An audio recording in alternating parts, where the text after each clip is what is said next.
Y compañeros, les voy a exponer el día de hoy sobre psicosis. Para empezar voy a dar definición de psicosis. Psicosis proviene del griego, que es psichosis, que esta va a derivar a la mente. Es un término utilizado más en el psicoanálisis y en psiquiatría. Bueno, ¿qué es psicosis? Para empezar, es una enfermedad mental, se caracteriza por una pérdida al contacto con la realidad. Puede ser el resultado de un trastorno psiquiátrico como la esquizofrenia. Eso va a afectar a hombres y a mujeres a partir de entre los 20 y 30 años, pero el 3% de la población puede experimentar síntomas psicóticos. La forma en la que se manifiesta la psicosis esta va a variar dependiendo en cada persona y en qué etapa de tu vida te dé la psicosis. Como lo mencioné, te puede dar en el rango de 20 a 30 años, dependiendo de estas edades, porque estás en edades de adultez y de vejez no tan temprana, pero estás dando como que un paso a la vejez. Más sin en cambio, si te dan una etapa de adultez, quizás sea más comprensible, más factible tratarlo. Bueno, el órgano afectado es el cerebro. Va a producir, bueno, como les mencioné, el órgano más afectado en este aspecto va a ser el cerebro. Va a producir cambios en el pensamiento, la percepción la va a cambiar totalmente, los sentidos y el comportamiento. Cuando esto ocurre por primera vez, el tratamiento de psicosis es farmacológico, psicológico y rehabilitador, siendo fundamental aportar información sobre la enfermedad al paciente y a su familia. Es importante cuando tienes una persona a tu alrededor, por ejemplo, en dado caso que fuera mi hermano, es importante yo saber en qué momentos le pueden dar ciertos ataques de psicosis, por llamarlo así, saber qué hacer, el cómo empezarlo a tratar, el qué fármaco lo debe de llevar, más sin en cambio también es favorable que se hable con toda la familia y con sus amigos o su alrededor, en su círculo social del paciente para que sea comprendido y que no lo tachen como loco o alguna otra cosa. ¿Cómo se manifiesta la psicosis? Bueno, esta va a producir cambios en el estado de ánimo y pensamiento. La persona puede expresar ideas que parecen extrañas, siendo difíciles de entender cómo se siente y se comporta. Los síntomas varían de una persona a otros, pueden cambiar a lo largo del tiempo y causan molestia y preocupación a la persona que los experimenta. Les voy a mencionar algunos síntomas. Me lo marca aquí como síntomas positivos, que estos son los síntomas más comunes, perdón. En los síntomas más comunes siempre va a haber alucinaciones, que es la percepción de algo que no va a existir. Las más comunes van a ser las auditivas, que en estas va a escuchar voces siempre y cuando quizás él esté en un lugar solo y no haya ninguna persona o alguna televisión, algún radio, simplemente él va a empezar a escuchar voces y se va a empezar a guiar por esas voces o va a empezar a hablar con él o se va a molestar y va a empezar a gritar. Otro tipo de alucinaciones menos frecuentes son las visuales, táctiles, olfativas, gustativas, basadas en las sensaciones corporales. De igual forma, si el sujeto está sentado supongamos que en su sala de su casa y de la nada empieza a sentir como que mucho calor o que lo empiezan a tocar o empieza a ver personas pasar, esos son los tipos de alucinaciones. Va a haber delirios. Esto va a haber, lo van a experimentar más porque conforme empiezan a tener alucinaciones empiezan a delirar. En esta hay dos tipos de delirios. Va a ser de persecución, se siente perseguido o espiado. De control, siente que no controla sus propios sentimientos o sensaciones, que alguna fuerza externa intenta dominarle. De difusión del pensamiento por algún mecanismo, sus pensamientos son conocidos inmediatamente por otras personas. De inserción o robo de pensamientos, sus pensamientos no son introducidos a su mente y subtraídos. Va a haber alteraciones en la forma del pensamiento. Esta va a haber una pérdida de asociación entre una y otra, no va a haber un entrelace de ideas o de palabras. La siguiente va a ser un deslizamiento de un tema a otro, no va a haber coherencia en lo que está hablando, falta de relación entre una pregunta y la respuesta dada o exceso de detalles en una respuesta o pobreza de pensamiento. Les menciono como esos son los síntomas positivos. Los síntomas negativos se va a referir que en estos van a afectar funcionalidades sociales y pueden confundirse con conductas como pereza o la despreocupación.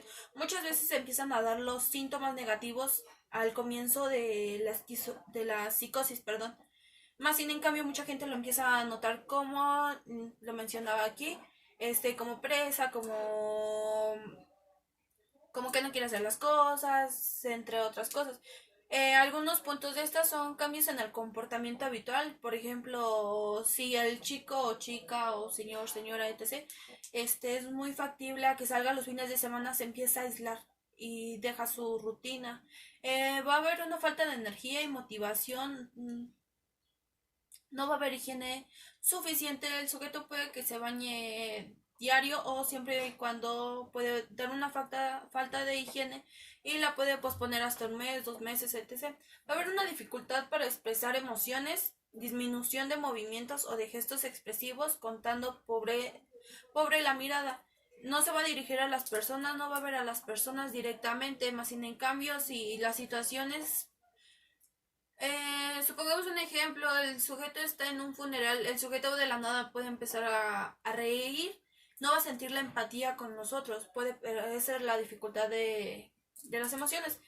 Va a haber unas dificultades para concentrarse o representar atención en algo, va a haber tendencias a la distinción, van a aparecer distintos, bueno, son alteraciones con la memoria y las funciones ejecutativas. En esta va a ser la abstracción, la planificación, toma de decisiones, flexibilidad mental. De igual forma pueden aparecer otros síntomas de enfermedades mentales acompañados o secundarios a los propios de la psicosis. En esta siempre la psicosis se puede acompañar, como aquí lo mencionan, ya sea de depresión, ansiedad o obsesiones. ¿Cómo se desarrolla un episodio psicótico? Bueno, esto ocurre en 3 fases, cuya duración varía de la persona o en la circunstancia que éste se encuentre. El primero va a ser prodrómica, que los síntomas son vagos y pueden pasar desapercibidos. Puede haber cambios en la manera de que la persona describe sus sentimientos, pensamientos, percepciones. Estos síntomas son señalados de alarma o de recaída, de las que hablaremos más adelante. La segunda fase es aguda. Estos los síntomas psicóticos son alucinaciones, delirios o desorganización del pensamiento, como lo mencioné anteriormente, y son claros.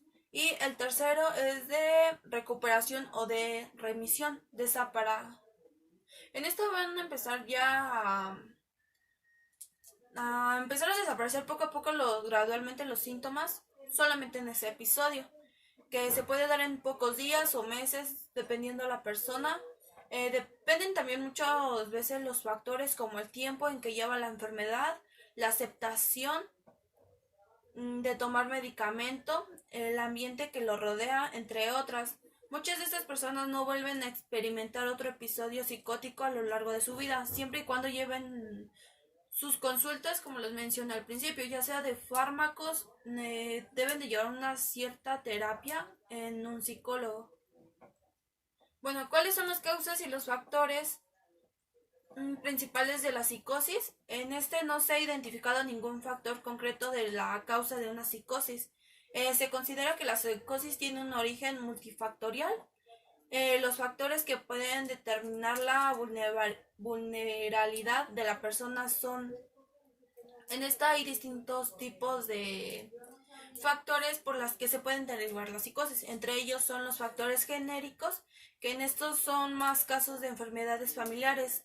Es proporcional al número de genes compartidos, aunque los genes involucrados aún no hayan sido identificados, y puede haber psicosis sin antecedentes familiares de igual forma de la enfermedad o no darse la enfermedad, aunque haya varios miembros de la familia afectados de personas con psicosis. Esto prácticamente puede ser como ir heredando lo de la psicosis. Más sin en cambio, siempre cuando a muchos sí les dé o a otros no, o más sin en cambio quizás yo no lo traigo, yo lo traigo y a mí no me deriva la enfermedad. Más sin en cambio a mis descendientes, que hay una cierta probabilidad que sí les dé psicosis. 9 factores biológicos. Los síntomas psicóticos se deben de haber una hiperactividad de la dopamina o una mayor sensibilidad de los receptores dopaminérgicos a nivel cerebral. Otros factores asociados con la vulnerabilidad son complicados durante el embarazo o el parto, deficiencias nutricionales o traumas craneales durante la niñez que pueden afectar al neurodesarrollo. Va a haber también factores ambientales. Estos van a ser experiencias o circunstancias externas, que aumentan la probabilidad de experimentar un episodio psicótico, como sucesos traumáticos o algún problema familiar o sociolaborales, y también de sustancias tóxicas como alcohol, alguna droga en específica. De igual forma, el factor como que más dominante en esta va a ser el estrés. Este puede provocar problemas físicos, mentales, de igual forma como les mencioné anteriormente, la ansiedad, depresión, alteraciones cutáneas. En otros casos puede hacerlos más empeorar o reaparecen. El estrés no causa la psicosis, pero sí puede haber un factor descendiente para su aparición o el empeoramiento de los síntomas. Mucha gente piensa que nada más por tener estrés o por tener unos niveles altos ya va a tener psicosis. En cierta parte tienen razón. Más bien en cambio no les va a dar del día para la noche. Simplemente va a ser como su derivación para que empiecen los síntomas de psicosis. ¿En qué consiste la recuperación de psicosis? Bueno, puede consistir en una disminución de la intensidad de los síntomas o el establecimiento del bienestar psicológico de la autoestima, así como en retomar actividades que se estaban realizando antes de ocurrirse el episodio psicótico. Cada persona es diferente a las demás y la forma o el tiempo de recuperación puede variar mucho. No todas las personas van a tener la misma recuperación. Quizás el día de hoy yo tengo psicosis y tengo mi recuperación durante 2 meses. Más sin en cambio otra persona le puede durar un año o hasta semanas, dependiendo de la persona. Y qué tipo de psicosis y con qué esté acompañada. Alrededor de un 20% de la gente con psicosis tiene solamente un episodio. Solamente esto le sucede una vez alrededor de su vida. Más sin en cambio un 60 sufre alguna recaída, pero entre ellas hay periodos de normabilidad. Esto se refiere que sí puede haber una recaída, pero no a un nivel muy alto. Más sin en cambio se pueden estabilizar y se controlan. Y el 20% de los síntomas y otras dificultades pueden mantenerse en el tiempo, incluso tomando tratando durante varias semanas. ¿Esto a qué se refiere? Que a pesar de que tomen fármacos o estén en terapia o entre otras cosas, puede haber una recaída. No es 100% confiable o que a través de que lleves tu procedimiento de ayuda ya no recaigas. Sí puede haber una cierta probabilidad. ¿Por qué se produce una recaída? Puede ocurrir en cualquier momento, pero lo habitual es que lo hagan en los primeros 2 años tras el episodio psicótico. Esto va a derivar a que tienen el abandono de medicación antipsicótica. Se puede deber a la aparición de efectos secundarios a la larga duración del tratamiento. Mucha gente no trata y solamente se automedica o simplemente corta por sí solamente el medicamento. Por ejemplo, mucha gente se espanta o ocasiones hay efectos secundarios, más sin en cambio nunca van y preguntan el por qué o intentan cambiar el medicamento, simplemente lo cortan y esa puede haber una recaída. Va a haber estresor, bueno, como recaída puede haber estresores como las críticas o descalificaciones en cambios en factores de su vida diaria con el cambio residencial. A través mucha gente porque consume fármacos, mucha gente le hace burla y esa gente pues intenta sobrellevarlo más, sin en cambio va a haber un cierto periodo donde va a decir ya no quiero burlas y ya no voy a tomar nada. Va a haber igual la recaída por consumo de tóxicos. Esto va a favorecer la aparición de síntomas psicóticos, tanto... Ay, perdón. tanto como directamente como por sustancias. Esto que, por ejemplo, si la persona consume alucinógenos y tiene psicosis y va acompañada de ansiedad o entre otras cosas, pues va a haber distintas reacciones y van a empezar las recaídas o va a haber otras cosas.